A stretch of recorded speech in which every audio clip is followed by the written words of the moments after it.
আমাদের যারা প্রবাসী শ্রমিক যারা এই ছাত্র জনতার বৈষম্য বিরোধী আন্দোলনের সাথে সংহতি জানিয়ে জীবন এবং জীবিকার ঝুঁকি নিয়ে ওখানে কারাবরণ করেছেন, আমরা ওনাদের এই স্যাক্রিফাইসটা সবাই মনে রেখেছি।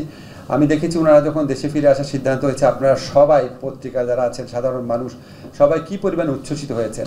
আজকে আপনাদেরকে আরেকটা গুড নিউজ দিতে চাই, আমরা প্রবাসী কল্যাণ মন্ত্রণালয়ের পক্ষ থেকে ওনাদের পুনর্বাসনের ব্যবস্থা করব। আমাদের অলরেডি 87 জনের সাথে যারা ফিরে এসছেন, আপনারা জানেন 57 জন না, আরও অনেকেই বন্দী ছিলেন, অনেকেই ফিরে আসছেন। 87 জনকে আমরা এনলিস্ট করতে পেরেছি। আমরা ওনাদেরকে কর্মসংস্থানের ব্যবস্থা করব বাংলাদেশে।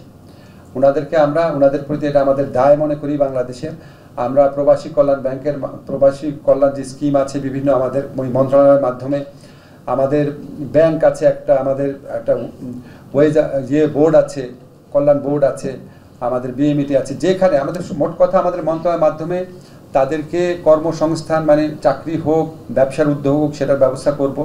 দরকার হলে আমরা এখানে যারা প্রাইভেট সেক্টর আছেন, যারা খুব মানব কল্যাণে কাজ করেন, তাদের সাথে যোগাযোগ করব। এমনও আমরা চিন্তা করেছি যে ওনাদেরকে আমরা একটা সিড মানি দিয়ে, আমাদের প্রবাসী কল্যাণ ব্যাংক থেকে যদি করার স্কোপ থাকে, আমরা ওনাদের উদ্যোক্তা হওয়ার যদি ওনাদের ইচ্ছা থাকে, সেখানেও আমরা ওনাদেরকে সহযোগিতা করব। যদি প্রয়োজন হয় আমরা এখানে যে আপনারা জানেন গ্রামীণের আওতায় গ্রামীণ ব্যাংকের যে ফরম্যাট রয়েছে, তাদের বিভিন্ন উদ্যোক্তা কর্মসূচি রয়েছে, দরকার হলে তাদের সাথে পার্টনারশিপে কাজ করব। মূল কথা হচ্ছে আমরা ওনাদেরকে বিকল্প কর্মসংস্থানের ব্যবস্থা করব। বয়েসেলের মাধ্যমে সম্ভব হলে বিদেশে পাঠানোর চেষ্টা করব, অন্য কোনো দেশে। একটা দেশে তারা যেতে পারে না, হয়তো অন্য দেশে পারবে।